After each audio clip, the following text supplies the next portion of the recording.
Internet ain't my friend, y'all. Hey, y'all, we live. We're live. We're live. Hey, good evening, everybody. My name is Eric McKinley, and I am the Director of Program Development of National Business Builders. And this is Talking Finances with National Business Builders and my business associates. We got Miss Bertha Winston out the DMV on the line. We got Miss Martina Trafford out of Huntsville, Rocket City on the line. Huntsville, Alabama. We got Mr. James Hall out of Falling Waters, Virginia. Man, I'm gonna get that on the right cue. If the next time I'm gonna get on the right cue, and I'm not gonna mess it up this time, Pastor. We got Pastor Greg Napier. He's out of Columbus, Ohio, by way of Tennessee. All right. So if you're just jumping on, do me a favor, like it, share it, and tag somebody. Drop your city and state, and I am going to share this to my personal page. And that's our introduction for this evening. Tonight, though, y'all, we're talking about emergency fund, the importance of emergency fund. Why is it important to have one? What makes it so important to have one? And what is an emergency versus an inconvenience? Okay, we got a couple of questions, so I'm gonna just share this to my page, and I'm not gonna tag y'all. Y'all gonna have to get on there and get it, because I'm gonna tell y'all I'm so tired, man. I can't even stand up right now. I've been back. I can see it. I've been clearing out trees. My wife tricked me. I was gonna hire somebody, the backyard, because of all this cash flow, and she told me that we need to be a little wiser about it. So I heeded to her advice, and double teaming, getting in the backyard. See, you want you a mate that's gonna work with you. All right, right. You're right. You're so right. We had two sets of gloves. I had some gloves, and she had some gloves. And she even stopped by today and got a second rake because she got tired of being the one that was raking all the time. She's got a rake and I got a rake. But thank God we're all here. We're doing well. Thank y'all for jumping on. Once again, as you jump on, drop your city and state, like and share and tag somebody. We're going on round robin. Here's the deal, y'all. I thought about this and I said, hey, what's the difference between an emergency fund and an emergency and an inconvenience?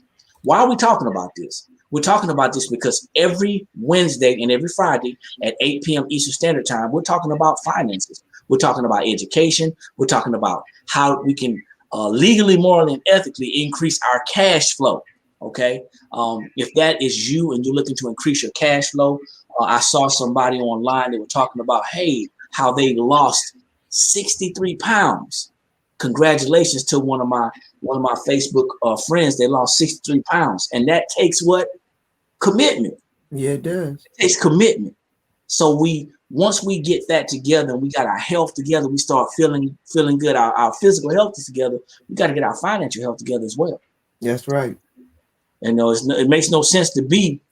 It makes no sense to be. And I think there we go. Miss Lillis is coming on. I apologize, Miss Lillis. I had to scroll down a little bit. Miss Lillis Lumpkins is out of St. Louis, Missouri. Thank you for jumping on this evening. So we got to get everything together. So I thought about it, and the reason why I wanted to talk about the emergency fund is because Miss Lillis, it's like you got somebody else over there. I do. Is that your sister?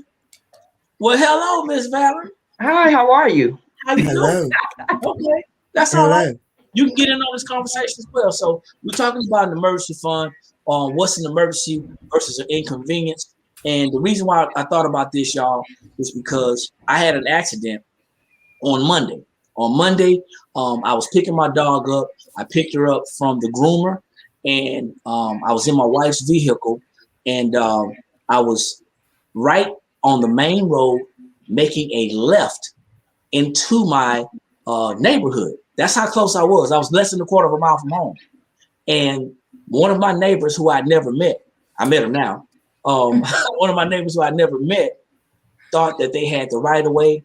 And as I was turning left into the neighborhood, they were trying to turn left onto the main road. And you're right, Miss Bertha, those two things don't work. Physics won't let that happen. Okay, you cannot occupy the same space at the same time.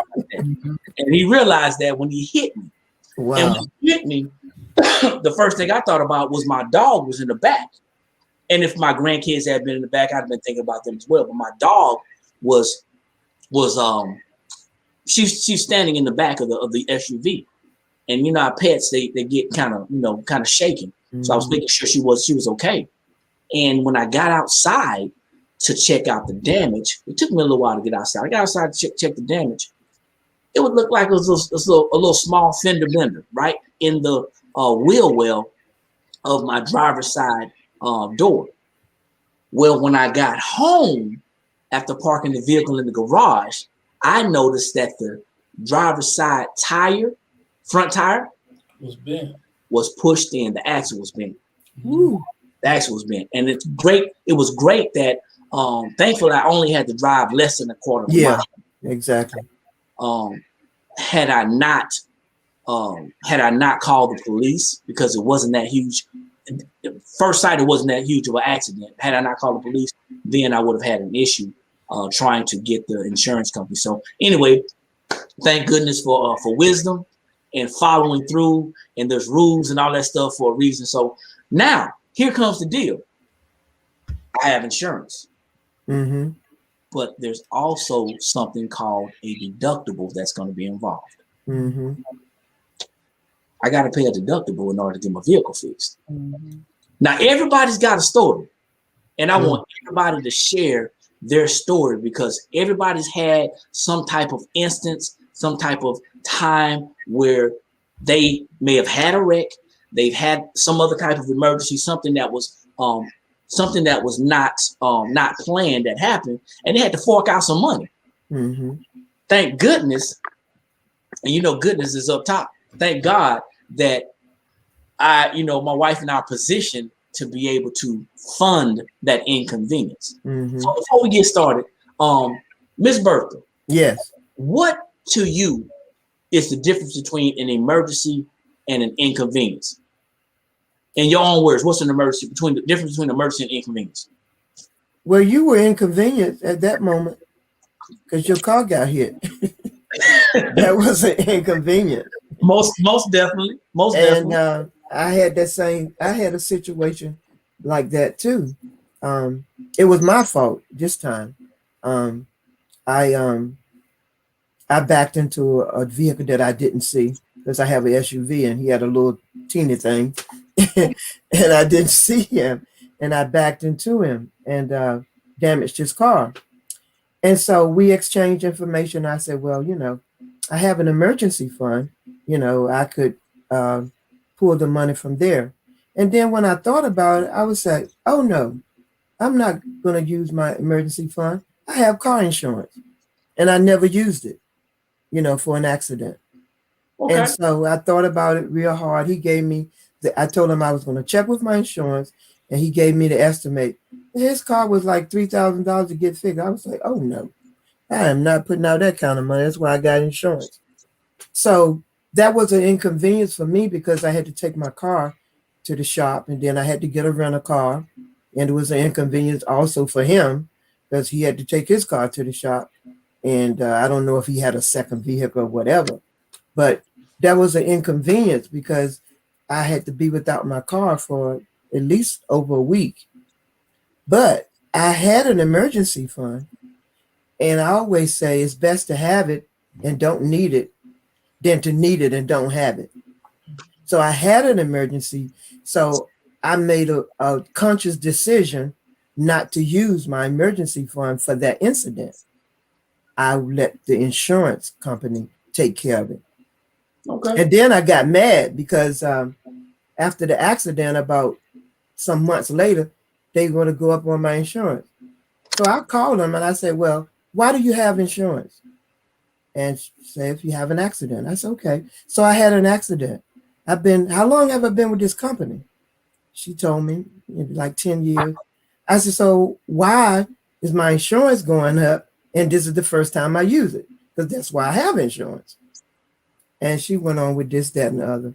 And that's a whole nother story. But anyway. You checked him at the door on his birthday.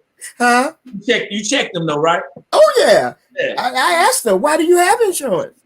Well, you're right. You know, I mean, so we're looking at this, and it's going to be different answers and different perspectives. I want y'all to think about this because somebody's going to be out there listening. They're going to say, well, you know what? I don't understand the difference between an emergency and an inconvenience. So, Miss Valerie and Miss Lillis, if you had to explain, or what's your understanding between the difference between an emergency versus an inconvenience? Well, I had a inconvenience last week. We had a snowstorm here last week, and I had to get my car repaired.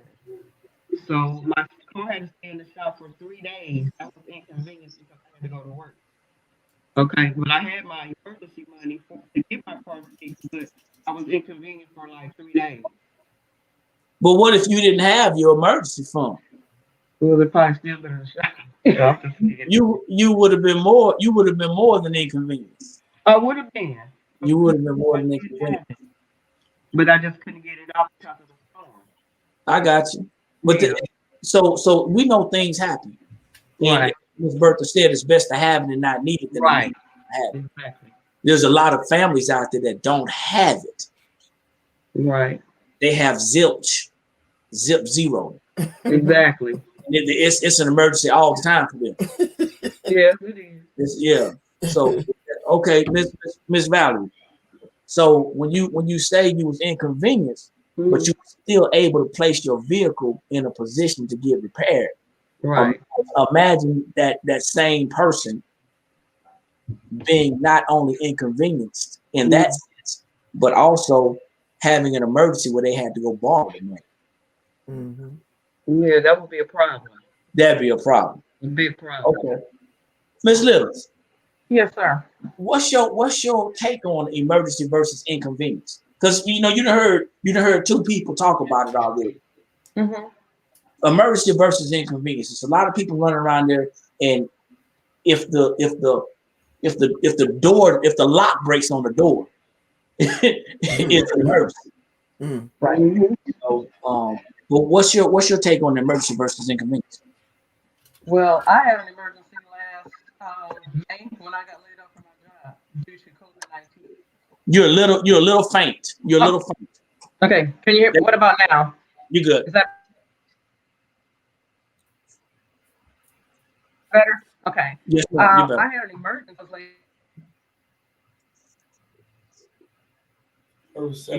You're breaking up. That snowstorm's probably still. Y'all probably getting the residual effects from that snowstorm. I'm gonna come back to you. You probably can hear me, but I can't hear you. So I'm gonna come back to you. Yeah, she's froze. Yeah, you might pop out and pop back on. So we're gonna come back. We're gonna come back to her because I want to hear about her. She's talking about the COVID and losing her position. So we're gonna talk about that. Miss Tina. Yes. Everybody's smiling. Y'all in a good mood. I'm glad, because we're talking about what we're talking about is having an emergency versus being inconvenienced. But what's the difference between, in your words, an emergency versus being inconvenienced? Well, I will be transparent and honest. Up until the end of 2019, I had it all grouped together. I didn't separate it until that point, until I started, listening and surrounding myself with other people who like saying you have to identify that. So now I have my emergency and now I have a savings, which now has really became part of that inconvenience fund. And for me, inconvenience is one that we haven't even said or made mention of, is helping out other people. And that was part of my problem because it put a big hole in my pocket because I was always reaching into my savings to help out other people, and it always inconvenienced me and put me in a bad spot and took away from what I needed to do to build my savings or my emergency fund. if you were speaking Spanish, I'd probably understand you, but I don't understand anything you're saying right now. I don't do that. I don't do that. I've learned not to do that. But I get you I'm though. learning how to do that as well. I'm getting so much better at it. I speak Spanish and I understand a little French and even a little German, but what you're speaking to me, I don't understand that. I don't. But no, seriously though, because we're talking about this being, and everybody's got their own idea about what an emergency is versus what being inconvenienced. So, Mr. Hall, in your idea, what is the difference between having an emergency and being inconvenienced? What's the difference? Well, I mean, I heard a phrase said a while ago, and it makes a perfect sense. It's a difference in stress levels if you think about it. When you have an emergency fund, then the things that would typically be an emergency for others are just inconvenient to you. So it's a matter of, okay, for example, since everybody's giving scenarios, last year, probably right at the end of summer, it was hot. We had our air conditioning. We had a problem with our AC. The unit was spinning. However, it was not producing any kind of cold air whatsoever. And last year, the summer was very, very hot. It was very hot. It was. So I have a warranty on the home, on the equipment. So I went to the home warranty company, and because of something, they couldn't get anybody out real quick. So they gave me somebody, and they couldn't come out for like several days or whatever the case is, dealing with COVID and, a lot of peaks and stuff like that. They couldn't get somebody out there. So I said, you know what? Thank God we were able to take the small concept of a squirrel and store up some nuts. Thank God we were able to take that concept. So I said, you know what? I called the home warranty. I'm like, look, you guys can get anybody out here quicker. Cancel what I put in. I will go find somebody else. And so fortunately, because we had the foresight, we had the concept of something is going to happen. And when it does, we don't want to stress about it. Mm-hmm. We had some money stored up, and I paid out of pocket to have it get serviced, to have it get fixed. And within a couple of days, we were back up and running. So an emergency, or the difference between emergency and an inconvenience is really going to be how stressed are you? An inconvenience is like, you got a mosquito flying around you. You swat, he go away. You catch him, he gone. Emergency is if you got a daggone rhinoceros running through your house and going, what are you gonna do other than panic? So I mean, that's just kind of the psychological effect and the difference between an emergency and an inconvenience.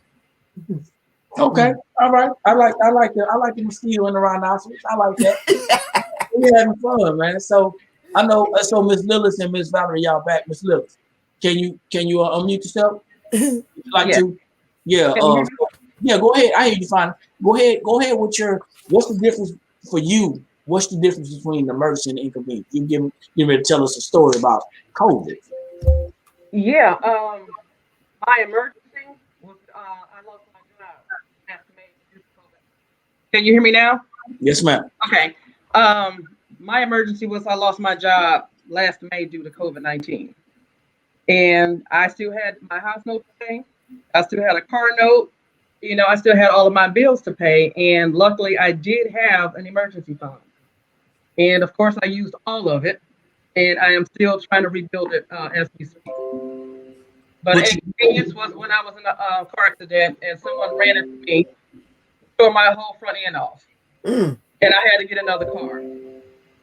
So, and the person who hit me did not have insurance. So they do things?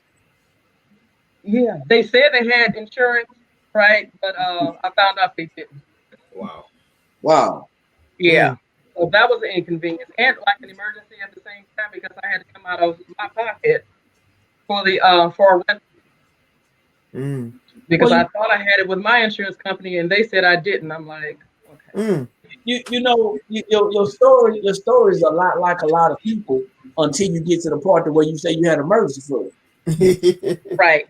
I just got to say that your story is a lot like a lot of people back in 2019, 2020 that were, affected by the COVID, their jobs.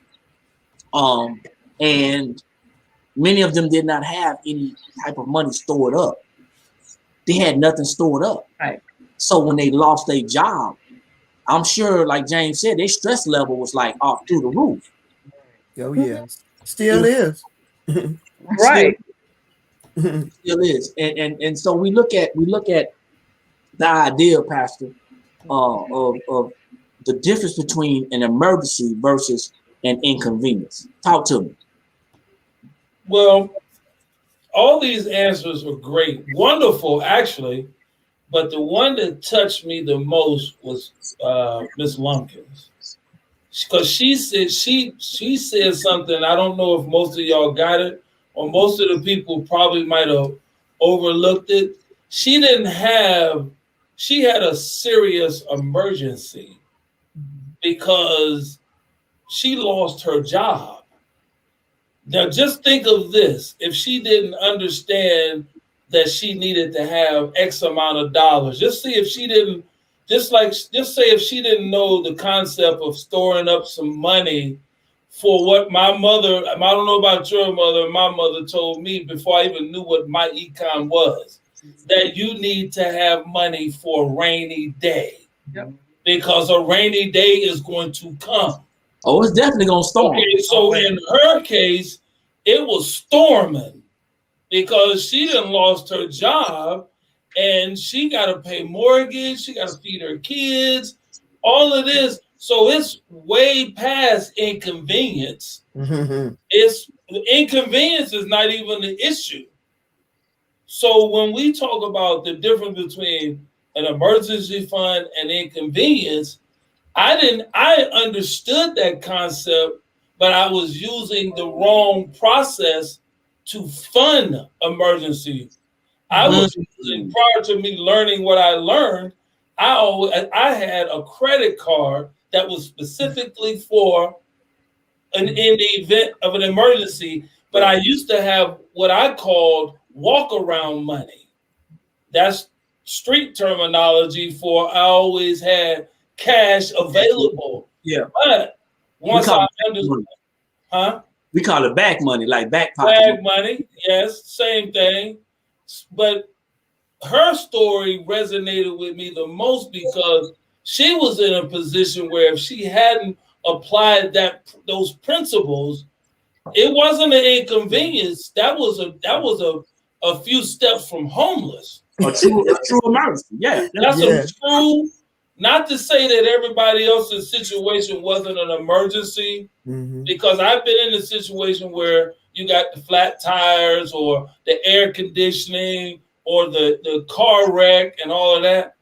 But if you really pull back the layers and look at, and people are going to be watching this and saying, well, what are they talking about an emergency fund? And what really constitutes an emergency? Well, her example is at the top of the page because she lost her job. There were thousands of people who have lost their jobs and they didn't have the wherewithal to have the money to be able to do what she did. That ain't no inconvenience. That's an emergency for real. Yeah. So especially, and you talk about stress level, even having the money to be able to fund the emergency, the stress is still going to go up because you're going to be like, okay, I got X amount of dollars. So now you start counting the money saying, okay, I got $5,000, but how long is that 5,000 going to last me for this? Now I got to start figuring out the contingency plan for that. Now, what about the person who don't have no emergency fund? They've lost their job. And so when a person like you and I come along and we start talking to them about you need to have an emergency fund, and they tell you they good. Yeah, you're good right now. Nobody needs nothing until they need something. Hold on. People saying that they're good when you talk about emergency fund, they say they're good all the time. All the time. Even after I explain to them what, and I'm talking about so-called educated people who have degrees or who are making a certain amount of money, because it's never about the money you make. It's about the amount of money you can keep. Emergencies are going to happen. Yeah. That's a fact. That's a fact. The Murphy's Law is Murphy's Law for real. Whoever made it up, whatever. That's why when you talked about this thing, emergency fund and inconvenience, it's only an inconvenience if you don't have the money. I'm waiting to hear that. That's it's only an inconvenience if you don't have it. If you have it, it's an inconvenience. But if you ain't got it, like Miss Lillian, she was inconvened. That's true. But it became full-fledged, full-court emergency regardless. But it gets even stressful when you don't have it. Now you're trying to figure out, how do I pay my mortgage? How do I feed my family? How do I keep the lights on? How do I pay my car note? How do I do it? She said something real clear. She said, now she's trying to fund it again. Right. And that's the other part of the spectrum that's the other part that we talk about, because all of us know that the fund has to constantly stay funded. Right. Because you might go in and have an emergency fund of just say $3,000. Okay. Even though that's a mini emergency fund, and we haven't even talked about the different types of emergency funds. So you have to have a certain amount of money going into that fund, no matter what's happening. Yeah. Good days, bad days, any days, all day. Money has to go into that fund. That's where we come back, and James will attest to this, because he always comes full circle. That's where the cash flow comes in. Cash flow is for everybody. It's for everybody, no matter if you got a job, a business, or whatever. If you don't have positive cash flow, you're gonna have negative cash flow. You're gonna have one or the other. So that emergency fund is so vitally important to your financial piece and your financial picture that is, until I really got it, I had a credit card, and then when it got broke down to me with Greg, it gave me the example, and I still give that example. Okay, you said you're using a credit card for an emergency.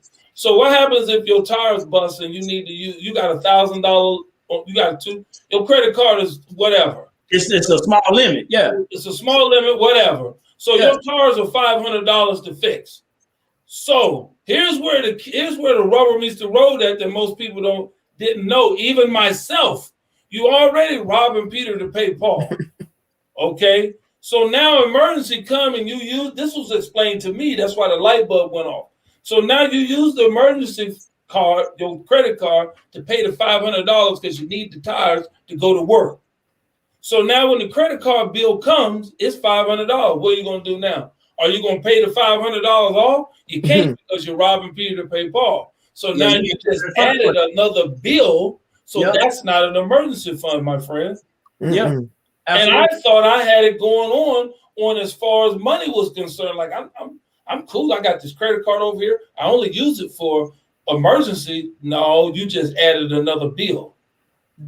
Most people, when they see this, they're not going to get that. They're going to be like, because I've talked to them on this. But you're not the only one, and I'm sure I was like that. My wife and I was like that, and I'm sure several other people on this call was like that. We're talking about inconvenience versus emergency. You said something that resonated with me. It's only an inconvenience when you don't have the money. Now, I may not want to put it up. There's a lot of times my garage door came off track. I thought it was covered by my home owner's warranty, but the motor was, not the door. And they made me mad because all they had to do was tell me that it wasn't covered. They had me going all around calling people and on hold and all this. I ain't got time for that. I need to get this door fixed because it's hanging over my car, right? Before I have another issue. Right. Come to find out that wasn't covered, but guess what we had? We had the inconvenience. It was inconvenient. I didn't want to pay the money. I'm not cheap. I'm just, I'm frugal. I like keeping my money. I didn't want to pay it, but invited the guy to come on out and go ahead and fix it.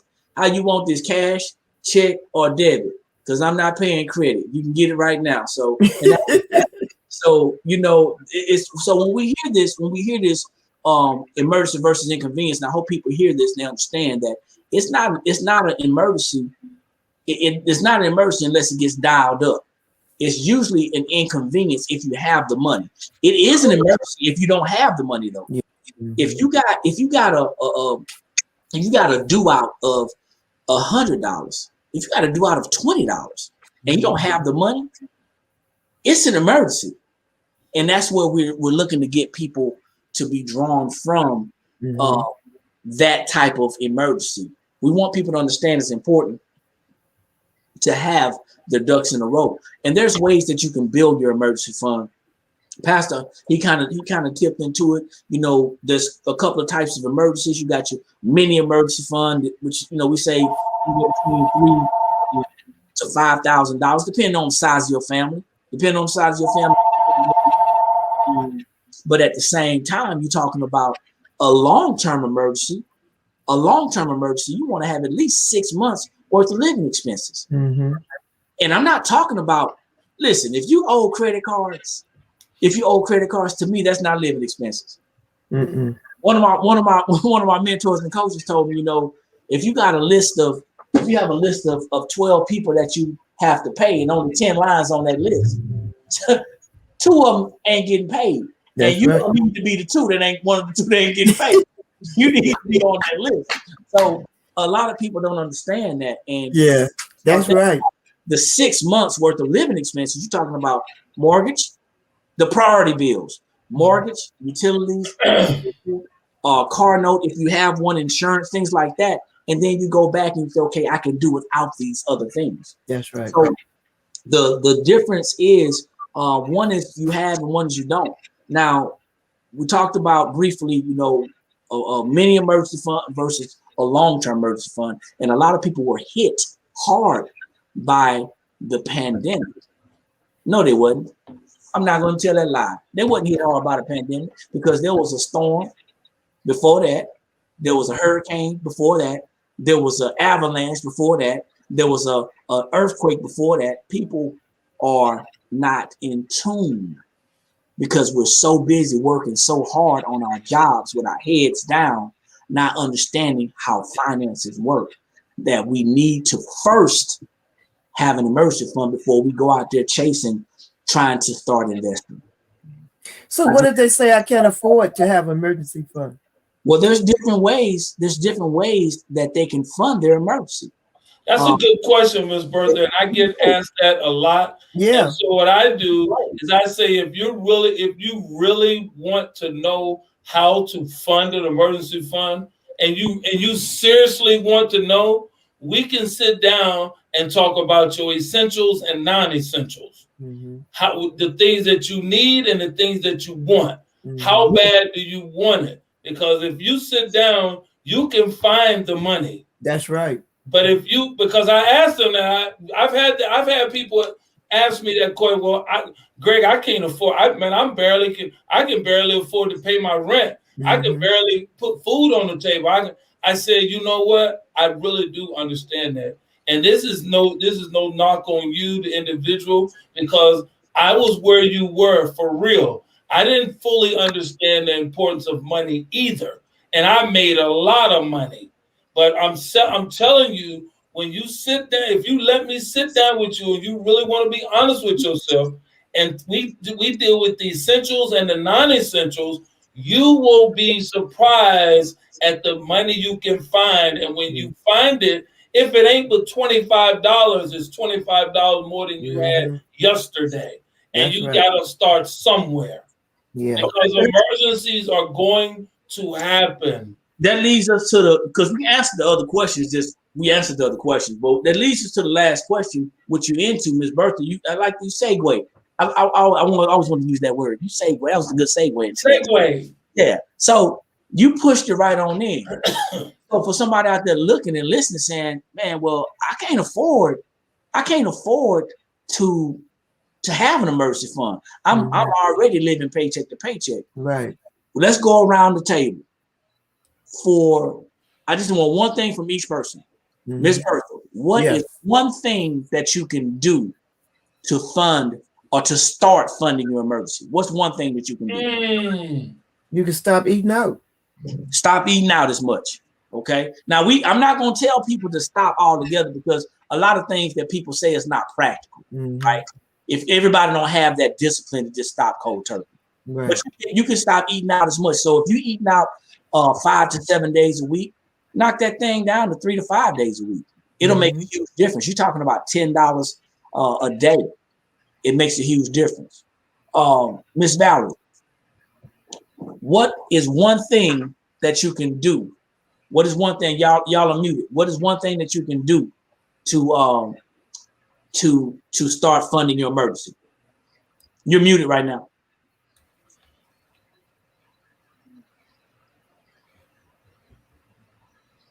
I honestly didn't hear anything you said because my internet is acting crazy tonight. Oh, that's okay. That's okay.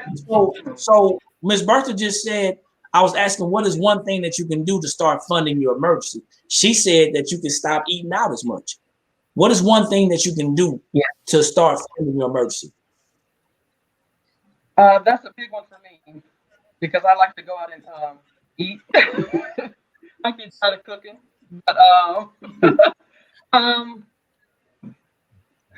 shopping. Yeah, but I don't shop that much. Well, I just said shopping, but I don't. Well, but shopping is that's another shopping. one. Shopping, that's right. Yeah, that's a good one. Yeah, that's good. That's a good one because you see what happens is what like Pastor was saying. We got to sit down and look at what our needs are versus what our wants are. See, it's easy. It's easier for a want to be fulfilled than it is for a need. Yeah. Yeah. We're gonna talk about that later. Miss Martina, what is one thing that you could do if you out there brand new to this information and you wanted to start funding your emergency? What is one thing that you think that you could do to start funding your emergency? We had stop eating out as much. We had shopping. What else could you do less of, or what could you do to start funding your emergency? I stopped going to the nail shop every 2 weeks. Yeah, that too. All of them. Ouch. All of them. We had a challenge. My wife and I, her nails and feet and my hair. And then the first year, the second year in this with this information, we challenged ourselves. I did my own hair. Of course, I was cutting hair before, and she did her own nails and all her feet. And guess how long we did that? About a year. 1 year. And when you look at the money that you save, and it adds up. Yeah. Yeah. So I can talk about the eating out because that's what I did. That's what you did. I did that, and I didn't shop for a year. Yeah. It makes sense. It makes sense. So I mean, like I said, everybody's not going to be able to go cold turkey or that much. But when you talk about practicality, I'm not telling anybody to be eating beans and rice. I heard that story before. I don't like it. As much as I love beans, I don't like it. I just have to cook more. Yeah, it's not practical. Mr. Hall, name something, one thing that you can do that that can help you to start funding your emergency fund. All right. Well, I mean, I already have an answer in mind, and it's my favorite go-to. But just to touch on that eating out. Actually, we haven't eaten out, my family and I, for about 1 year now. We're coming up with 1 year, and we've actually been cooking and eating out because I started retirement in a year that a pandemic hit. So that's a whole wow. You know, but for me, taxes. What you mean? 80% of Americans got their W-4 filled out wrong, so they automatically do a correction to bring back in between $100 to $500 a month back in the household. So that's a simple change that really doesn't even take any sacrifice. You ain't got to cut out nothing. You just go through the pain and discipline, adjust the form, fill it out at least correctly if you're not going to do anything above adjusting it, and just get whatever back is due, because most people are overpaying their taxes, federal and state. Get it back, get some cash flow. So you saying, so I think I hear you saying that people can actually, that work a job can actually look at their W-4, make sure it's filled out correctly, and they can use that money to build an emergency fund? Absolutely. I mean, there's no better thing to do, because if you think about it, since we're already giving it up, it's newfound money. And the worst thing that anybody can do, once they do any of these things to start bringing money back in, is to start spending it on more junk. So you get the, we're talking about emergency fund, we're talking about mindset, we're talking about perspective. They bring that money back in, and it's easy because you weren't using it before to go ahead and just throw it into a separate savings account. So before we can increase our cash flow, we have to do some things differently. And we need to increase our cash flow in order to create an emergency fund. Mm-hmm. So once that emergency fund starts to populate, starts to manifest, we are actually increasing our cash flow. Mm-hmm. A lot of people don't know that. Mm-hmm. A lot of people don't know that. It goes back to cash flow. When you start talking about, and everybody names something about minimizing your expenses. Mm-hmm. You minimize your expenses. If you minimize your expenses, you are going to, by default, increase your cash flow automatically. Mm-hmm. Mm-hmm. I've seen people change the light bulbs in their home, Pastor, Mm-hmm. Mm-hmm. to the energy efficient, Mm-hmm. taking shorter showers. Mm-hmm. Don't be opening up the refrigerator looking in there. It's the same thing that's in it. Stuff like that. One thing, Pastor, give me one thing that you could do to start funding an emergency fund. Well, I'm gonna tell you the one thing Carolyn and I did, and it changed dramatically. Cable. Yeah. That was 100. That was and we don't even work. We've been retired. We've been retired since 2008, 6 for her and 8 for me. And we were watching a lot of TV, movies, this and that and the third. Absolutely. And I'm gonna just tell you, when we cut, and we haven't had cable in 2 years, coming on 3. We were paying $150 a month. That's $18,000 a year. We positive cash flow back into our house. Hold on, Pastor. Hold on. I got to help you out with your math now. Don't get mad at me. $150 a month. Take one of them zeros off that 18. 12. It's 1,800. I'm sorry. Did I say 18? I said 1,800. I'm gonna go spend $150 just to see I can get 18,000 messing around. I meant 1,800. I meant 1,800.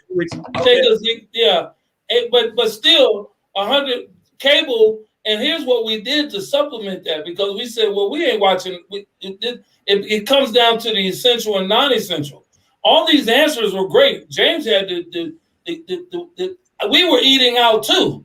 So we cut that, but you told me one. So the biggest one was the second big one was the one that most everybody said. And then the third one was the nails and the hair. With me with a bald head, but I still had a beard. Yeah, beard trim. That trim. And then my wife going to the nail and the hair salon. So we had to make a compromise. I was going to the nail and the hair salon too. Correct. I was getting that too. I was, but you said one, so I kept looking. I said, I hope nobody don't use mine. I got others, but if they say the cable. Because what we did to supplement that was just went out and got an antenna and just got internet only. Mm-hmm. Internet only and an antenna for $20. Mm-hmm. And I can still watch whatever I need to watch, because you can't possibly watch all that stuff that you watching. And it's going to help a lot of people out there that think that they got to have cable. See, then that's when I talked about when I was talking to Ms. Bertha, when they say, I can't afford to do it. No, we just don't know where the money's going. You don't know where the money is at yet. Yeah. So it's a treasure hunt. It's a treasure hunt. It's a treasure hunt. And we're gonna sit down. And we're gonna sit down. It's a treasure hunt, and we're gonna find the treasure, that hidden gem that you didn't think was there, and it was right there every day. Everybody said the women said the eating. And then the shopping, and I said the cable, and James said the tax, the making a adjustment on your W-4. Okay, you're right. All of them are great, and that's finding the treasure. So the money's there. You just have to be willing to find it, and then that's another story. So I just use my answer. Cable. So use everything that everybody said. Mm-hmm. And now you didn't found your if you use everything, you use everything that everybody said. If I use, it's 6 of us on here, and you found $100, that's $600 just came back into your household. use everything that Use everyone. it's 100 because if you gonna spend on an average $100 in eating. Nails and nails is expensive for real. Yeah, that's about $2,400. We talking about sets and all that old other stuff. I can tell my wife. Yeah, I know. So pedicures and manicures, even for a man, cost a ton of money. Well, for you, they might cost a lot. My feet stayed good, so they didn't have to do a lot of work on my feet. Well, nonetheless, a minimum of $100 you could have found a minimum of $100. Not to mention if you're a W-4 employee. Now, if you're not a W-4 employee, then now we've already found a minimum of $600 of $100. Each one of us, an average meal going out for two people is at least $100. No, even if you're going to Applebee's. You're gonna spend about $50, but the bottom line is you gotta sacrifice. We gotta make some sacrifices. And even in that word sacrifice, I don't even really think it's a sacrifice. Right. To me. It's a change of lifestyle, really. Change of lifestyle. It's a change of priority. Change of priority. That's a good one, James said. Change your priority. How bad do you want? How bad do you want it? How bad do you want to live? How bad do you want to live tomorrow? See, everybody living today, and this is what I put out the other day. Well, this morning I think it was. See, people are so into making all this money. Mm-hmm. It's great to have a good paying gig, whether it's a job or a business. I pray that people are making a lot of money, but making it and keeping it is two different things. Mm-hmm. We on this strong kick about making money, but we don't have an emergency fund. Somebody gonna stop me in a minute.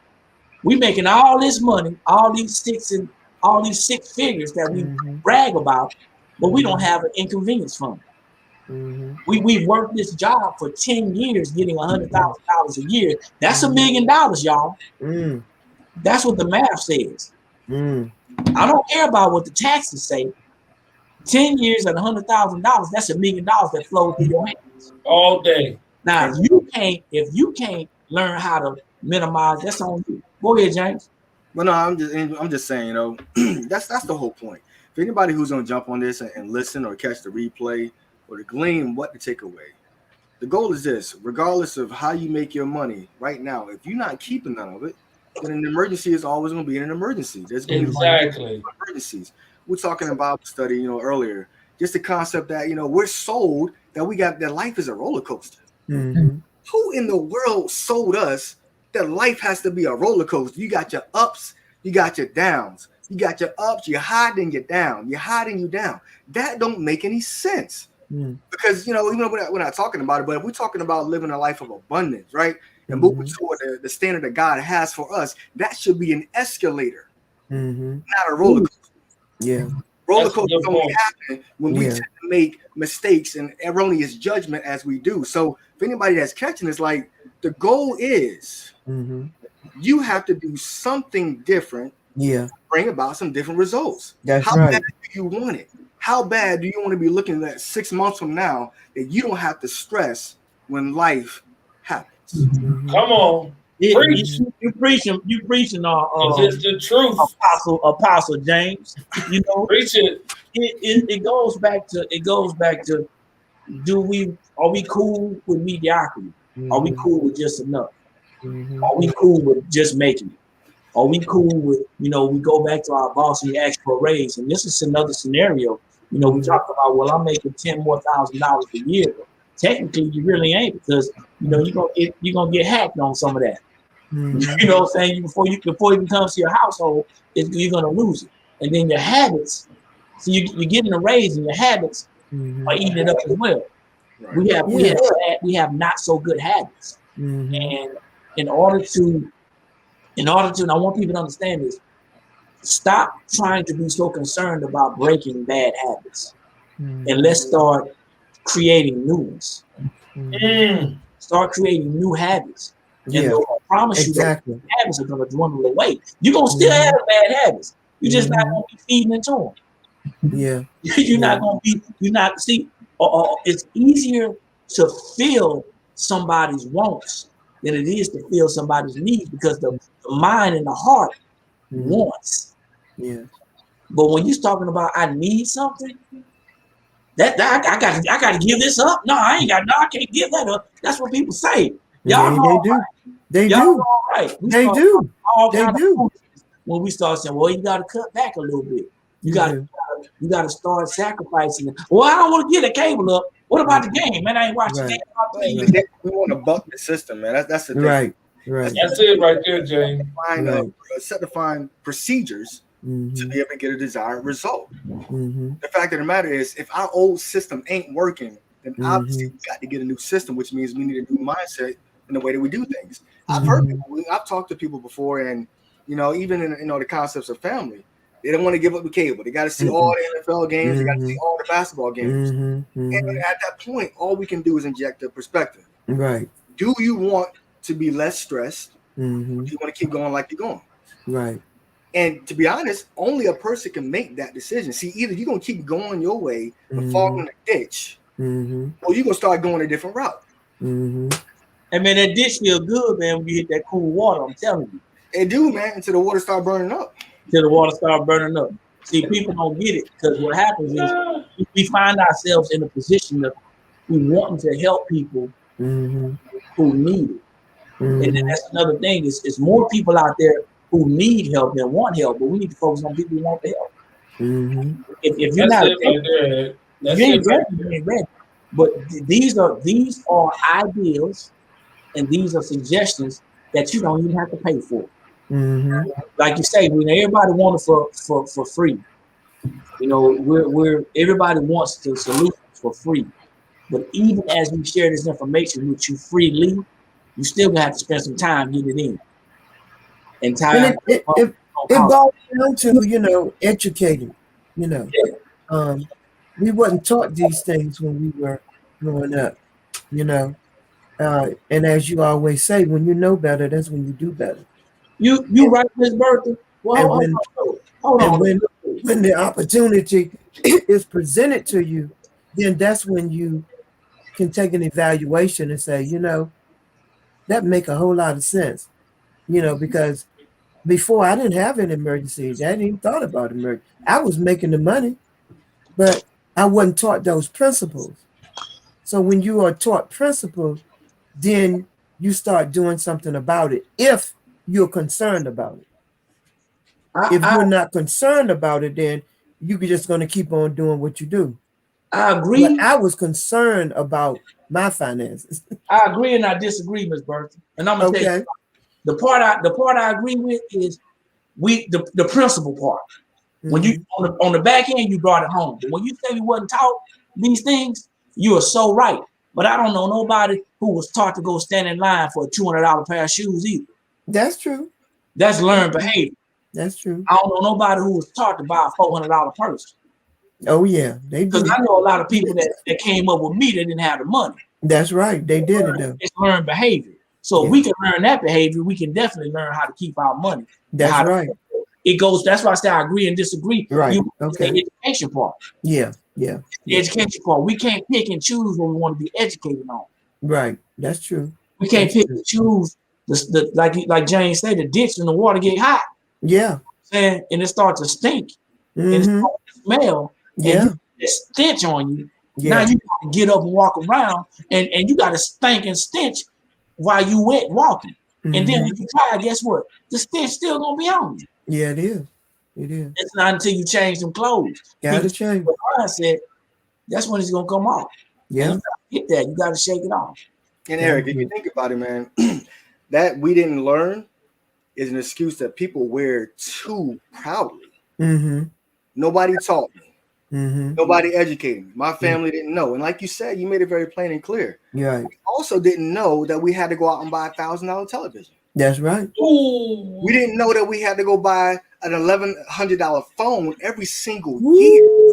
Yeah, tell it.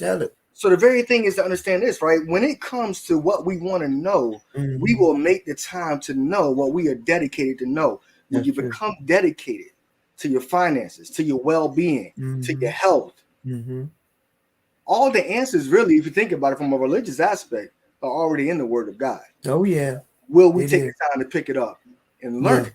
That's right. Whatever we commit to is where we're going to get the results. Mm-hmm. Exactly. I wish somebody watching this say, well, why they always going back to God? Why you always asking for money from God?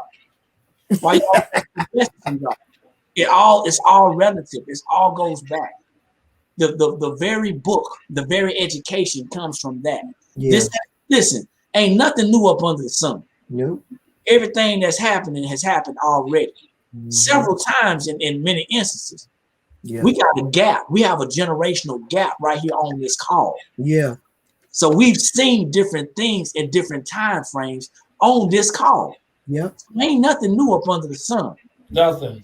So when folks are listening to this, I want you to understand we're not badgering anybody. Right. It's not a bad. This is an educational session, but you need to understand this.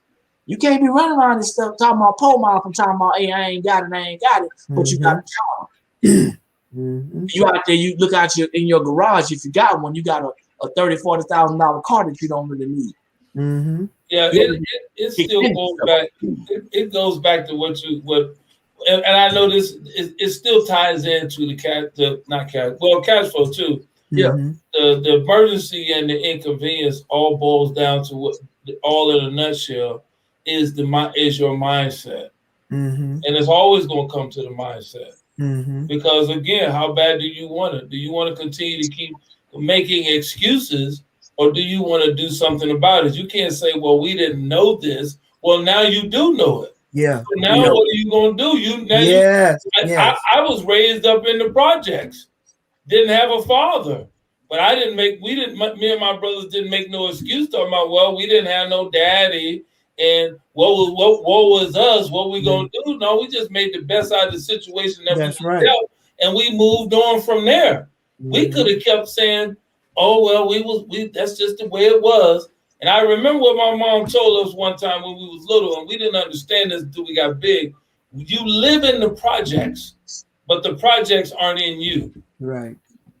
So it's meaning this is your current situation, but this don't have to be your final outcome unless you choose to make it your final outcome.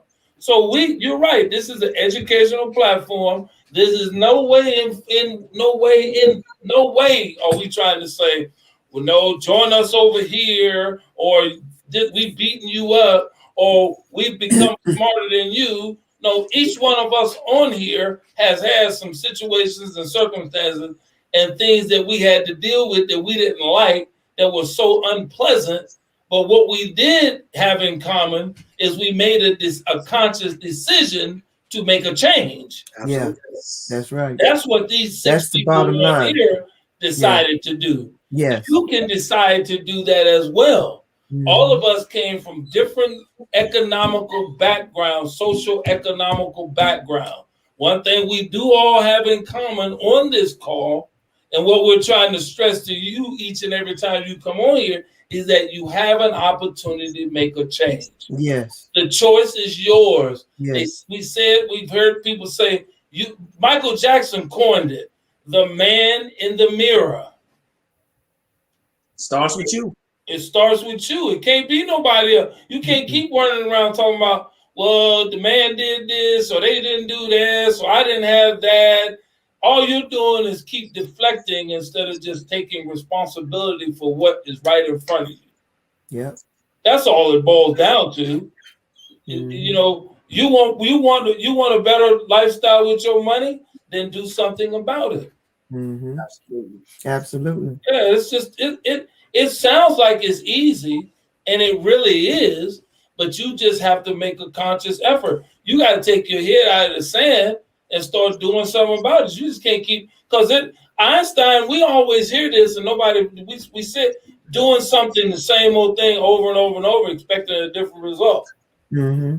Okay, before I even knew Einstein said that, I knew that was crazy. Mm-hmm. And I didn't even know who Einstein was.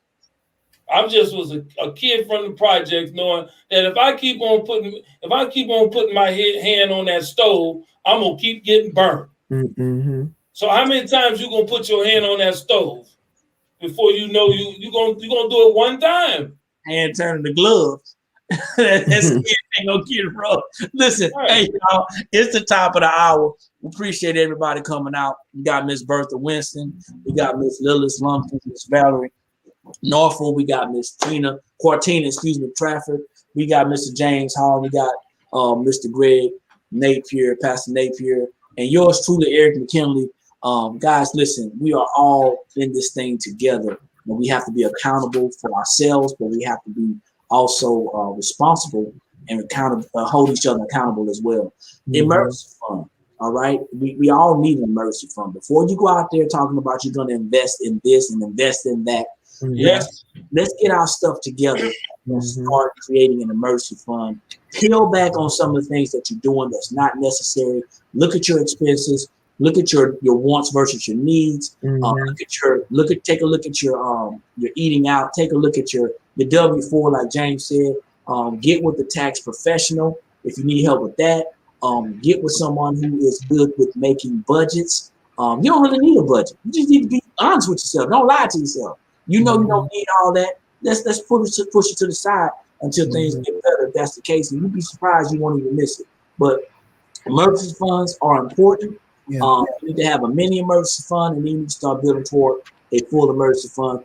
Hey, listen, thank y'all for jumping on. Thank y'all for giving y'all's value, y'all's information. My name is Eric McKinley, Director of Program Development of National Business Builders. This has been Talking Finances. This is Finances Talk with NBB and all of the associates on the call, man. Thank y'all. Appreciate it. Like I always say, ladies and gentlemen, when you know better, that's when you have the ability to do better. If you see this, like it, share it, tag somebody. If somebody tagged you in it, make sure you get back with them so they can help you get started with your emergency fund, okay? Tag them. Y'all should be tagging people, right? All right? Y'all should be tagging people. Then get back with them.